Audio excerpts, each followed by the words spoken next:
Bienvenue à toutes et à tous. Aujourd'hui, on plonge ensemble au cœur d'un sujet fascinant et complexe, l'intimité. Oui, un sujet universel. Exactement. Et notre exploration va tourner autour d'une idée assez percutante, tirée d'un extrait de L'intimité, un don de connexion. Ce texte explore plusieurs facettes, mais il y a une phrase, vraiment une phrase clé, qui a retenu notre attention. On s'est dit qu'elle méritait qu'on s'y arrête un peu. Elle est très dense, en effet. Alors notre but, ça va être de décortiquer cette perspective, d'essayer de comprendre un peu les nuances, la portée. Alors la voici, cette phrase. L'intimité, ce n'est pas un vide à remplir par le désir, mais un plein à offrir par la connexion. Voilà. Avouez que ça interpelle, non? Ah oui, clairement. On a souvent cette tendance, peut-être un réflexe, je ne sais pas, culturel ou personnel, à lier intimité et manque. Quelque chose qu'on cherche, que le désir nous pousse à trouver chez l'autre. C'est une vision très répandue. Et là, cette phrase, elle prend le contre-pied. Complètement. Elle nous invite à revoir un peu notre définition de l'intimité. Alors, commençons par le début, si vous voulez bien. Allons-y. La première partie. L'intimité, ce n'est pas un vide à remplir par le désir. C'est fort comme affirmation. Pourquoi, d'après vous, cette association entre intimité, vide, désir, elle est si courante, si ancrée? C'est une excellente question pour démarrer. Je pense que l'association est fréquente parce qu'elle touche à quelque chose de très profond, une expérience humaine fondamentale. Ce sentiment de manque, d'incomplétude, parfois. Et l'élan qu'on a vers un groupe pour essayer d'y remédier. Le désir, dans sa forme la plus brute, on le voit souvent comme le signal de ce manque. Le moteur, en quelque sorte. Exactement, la force motrice pour combler ce manque. Que ce soit un manque affectif ou physique ou même un manque de reconnaissance, c'est une lecture, on pourrait dire, un peu transactionnelle de la relation. Transactionnel, c'est-à-dire? L'idée, je ressens un vide, toi tu sembles avoir quelque chose qui pourrait le remplir, et hop, le désir nous met en mouvement l'un vers l'autre. C'est un peu ça. D'accord. Et donc, rejeter cette idée, comme le fait l'auteur ici, qu'est-ce que ça implique? Rejeter cette vision, c'est d'abord suggérer que l'intimité, la vraie et l'authentique, elle n'est pas juste une béquille. Elle ne naîtrait pas principalement d'une déficience, d'un besoin de se compléter grâce à l'autre. Si l'intimité n'est pas ce vide à remplir, eh bien ça veut dire qu'elle peut, ou qu'elle devrait idéalement, exister à partir d'un autre état intérieur. D'un autre point de départ. Voilà, ça remet en question cette idée qu'on recherche l'intimité parce qu'on se sent incomplet. C'est assez exigeant, au fond. Exigeant, oui, et ça ouvre la porte à une autre manière de voir. Mais alors, si on pousse un peu, est-ce que ça veut dire que le désir, lui, n'a plus sa place? C'est quand même une énergie fondamentale, le désir, non? Oui, bien sûr. Est-ce que l'auteur nuance ça ou est-ce qu'il rejette complètement le désir? Alors, c'est une nuance très importante. D'après ce qu'on comprend de la perspective plus générale du texte, il ne s'agit pas de nier le désir. Pas du tout. Ni son rôle dans l'attraction ou même dans la dynamique d'une relation. Le point clé ici, c'est vraiment la finalité ou la source de l'intimité. Ah, d'accord. La phrase, elle contestait l'idée que l'intimité soit fondamentalement et uniquement une réponse à un désir qui naîtrait d'un manque. Le désir peut être là, évidemment, mais l'intimité, dans cette vision, elle se réduit pas à la satisfaction de ce désir-là, de ce désir-manque. Elle aurait une autre essence, une autre origine. C'est toute la différence entre «j'ai besoin de toi pour remplir mon vide» et une autre dynamique, celle que la deuxième partie de la phrase va éclairer. D'accord, je vois mieux la distinction. C'est pas nier le désir, mais refuser qu'il soit le seul fondement ou le fondement principal de l'intimité profonde. C'est ça. Ce qui nous amène, logiquement, à la seconde partie. Mais un plein à offrir par la connexion. Et là, on bascule. Complètement. Parlez-nous de ce plein. C'est un mot fort, ça. Ça évoque l'abondance, la complétude. Qu'est-ce que ça pourrait être, concrètement, ce plein intérieur? Est-ce que le texte donne des pistes? Le mot plein, oui, il est vraiment central ici. Il suggère un état intérieur de richesse, de suffisance, d'intégrité personnelle. Le texte, sans forcément le définir de A à Z, parce que c'est sans doute une expérience très intime, très personnelle, semble l'associer à une forme de maturité émotionnelle, peut-être, une acceptation de soi, une certaine paix intérieure. Une vitalité propre? Oui, une vitalité qui ne dépend pas de l'autre pour exister. C'est vraiment l'opposé du vide. C'est pas un trou à boucher, mais plutôt une source qui jaillit. Imaginez une coupe déjà pleine, voire qui déborde. D'accord, l'image est parlante.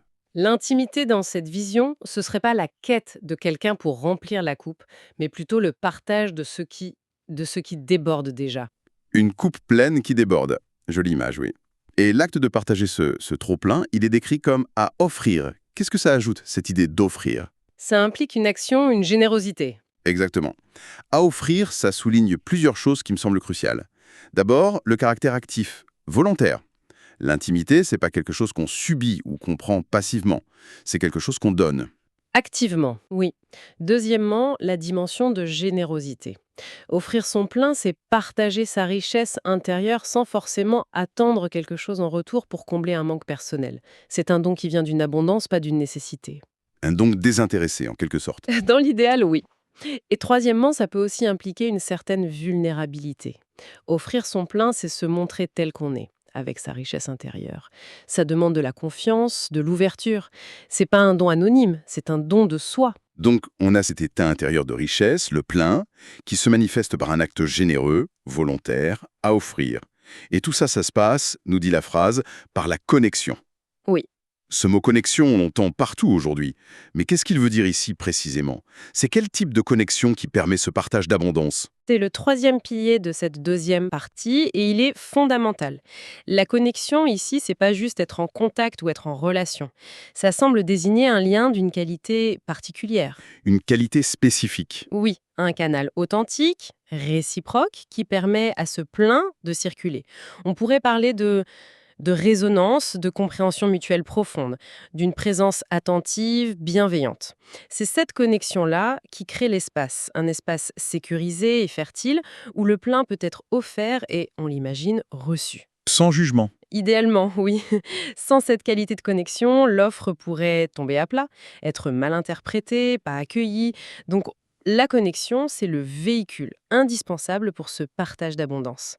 Et c'est là toute la différence. Ce n'est pas le but, combler un vide, mais bien le moyen, partager un plein.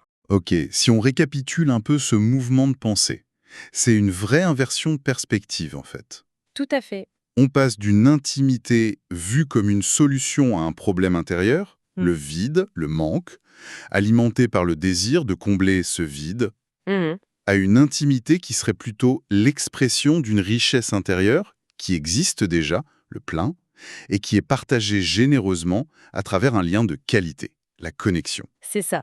D'une dynamique où l'on cherche à prendre ou à remplir, on passe à une dynamique de don, de partage. C'est ça. C'est assez radical comme changement de paradigme relationnel, absolument radical. C'est un déplacement du centre de gravité, vraiment.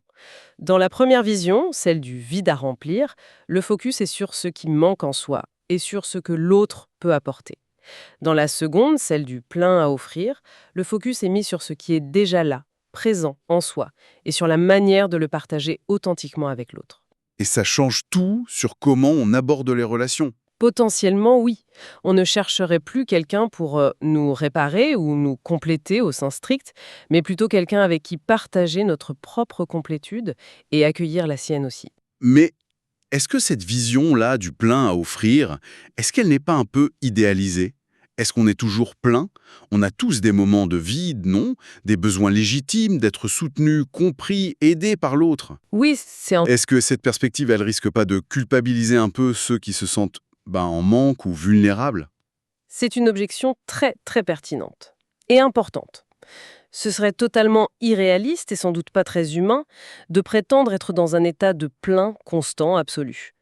Le texte, dans son ensemble, si on essaye d'aller un peu au-delà de cette seule phrase, ne suggère probablement pas une sorte de perfection inaccessible. D'accord. Je pense que l'idée, c'est plutôt de pointer une direction, un idéal vers lequel tendre, et surtout de définir la nature fondamentale de l'intimité la plus profonde, la plus saine peut-être. Bien sûr que les relations intimes, ça implique aussi le soutien mutuel dans les moments difficiles, dans les moments de vulnérabilité ou de vide passager. Donc, la nuance est importante. La différence clé, elle réside peut-être dans le fondement même de la relation. Et est-ce qu'elle est principalement basée sur une interdépendance qui naît de manque chronique, mutuel, ou est-ce qu'elle repose sur un partage fondamental entre deux êtres qui se sentent globalement suffisants en eux-mêmes, même s'ils traversent des difficultés? Le socle de la relation, en somme.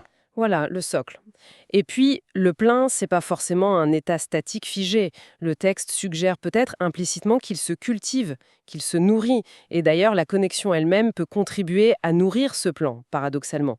C'est moins une condition préalable rigide, il faut être plein pour se connecter, qu'une qualité dynamique qui émerge et s'entretient, y compris potentiellement à travers la relation de connexion quand elle est saine. Donc l'idée, c'est pas soit parfait avant d'aimer. Non, je ne crois pas.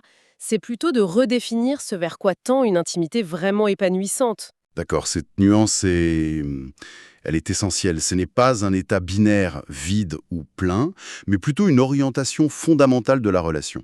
L'intimité comme expression d'une richesse qu'on partage, plutôt que comme la seule réponse à un manque. C'est ça, Ça a des implications assez profondes sur la façon dont on pourrait, je sais pas, évaluer nos propres relations, nos aspirations. tout à fait. Cette phrase, elle nous invite à une introspection. Sur quoi mes liens intimes sont-ils principalement fondés? Est-ce que je cherche avant tout à combler un vide en moi à travers l'autre? Ou est-ce que je ressens une richesse en moi que j'ai envie de partager? Et est-ce que je suis capable de créer ou de reconnaître une connexion qui permet ce partage? Ça change aussi la manière de travailler sur soi, non? Oui, si l'intimité profonde naît d'un plein, alors cultiver ce plein par la connaissance de soi, l'acceptation, le développement personnel, peu importe les moyens, ça devient une étape essentielle. Et ce n'est pas égocentrique, au contraire, c'est comme une préparation au partage authentique. C'est intéressant parce que ça replace la responsabilité, au lieu de mettre toute la pression sur l'autre pour qu'il remplisse nos vides. Exactement. Cette perspective met l'accent sur notre propre travail intérieur pour cultiver cette richesse qu'on pourra ensuite offrir. Ça rend l'individu plus acteur de la qualité de ses futures relations intimes. Précisément. Ça déplace le locus de contrôle, d'une certaine manière. Bien sûr, une relation, c'est toujours une co-création. La qualité de la connexion dépend des deux. Mais cette approche souligne que ce que chaque personne apporte à la relation, en termes de richesse intérieure et de capacité à offrir, eh bien c'est déterminant. Ce n'est plus seulement une question de compatibilité ou d'attirance, mais aussi de maturité, de générosité émotionnelle individuelle. Donc si on devait vraiment synthétiser l'idée maîtresse de cette exploration, autour de cette phrase, l'intimité, ce n'est pas un vide à remplir par le désir, mais un plein à offrir par la connexion, Oui. ce serait cette proposition d'une intimité fondée sur l'abondance, plutôt que sur le manque. Une intimité qui est moins une quête pour se compléter, qu'une expression généreuse de ce qu'on est déjà, et rendue possible par une connexion authentique. C'est exactement ça. La grande force de cette formule, je trouve, c'est son pouvoir à renverser une perspective qui est très ancrée en nous. Elle nous pousse à nous interroger d'où viennent mes désirs d'intimité. Quelle est la nature des liens que je tisse? Sont-ils motivés par la peur du vide ou par la joie de partager une plénitude? Et cette interrogation, rien que ça, c'est déjà précieux. Ça ne nous donne pas toutes les réponses, bien sûr, notamment sur comment atteindre ce plein ou comment bâtir cette connexion, Non, c'est sûr. mais ça ouvre une voie de réflexion très fertile sur la qualité, sur le potentiel de nos relations les plus proches. Et ça nous laisse peut-être avec une question ouverte, une piste pour continuer à réfléchir chacun de notre côté. Si l'intimité épanouie repose sur ce plein à offrir par la connexion, la question essentielle qui reste, c'est comment on cultive activement au quotidien à la fois cette richesse intérieure, ce fameux plein, et cette qualité si particulière de connexion qui permet de le partager de manière authentique, constructive. Quels sont les ingrédients concrets? Les pratiques, les attitudes qui nourrissent l'un et l'autre. Vaste programme en effet.